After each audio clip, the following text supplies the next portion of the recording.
कलाकार अविनाश झा उर्फ कलकत्तिया वालीकी श्रीमती अंसा सदा आफ्नै घरमा मृत अवस्थामा फेला परेकी छन्। गत माघ महिनामा अन्तर्जातीय विवाह गरेका अविनाश झाले गृह प्रवेश पनि गरेका थिए। पूजा आजा गर्दै गृह प्रवेश गरेका दुवै जोडी सामाजिक सञ्जालमा खुशी देखिएका थिए। अचानक सोमबार राति अंसा सदा नोचापुर स्थित मृत अवस्थामा आफ्नै घरमा फेला परेकी हुन्। जिल्ला प्रहरी कार्यालय धनुषाका अनुसार यो घटना सोमबार रातिकै रहेको पुष्टि गरिएको छ। अंसा सदाको माइती पक्ष नआएका कारणले अगाडिको प्रक्रिया गर्न नसकेको प्रवक्ता वरुण बहादुर सिंहले जानकारी दिए। जनकपुरधाम उपमहानगरपालिका वाडा नम्बर 12 र 20 को बीचमा रहेको नोचापोखरी नजिकैको नोचापुर स्थित सुटिङ स्थलमा अहिले दर्शकहरूको हुइसो लागेको छ।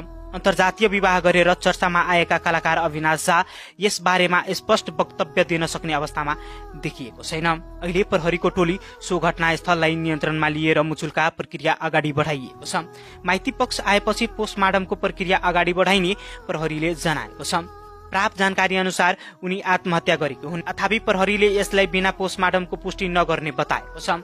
यसबारेमा अनुसन्धान भइरहेको जिल्ला प्रहरी कार्यालय धनुषाले जनाएको छ।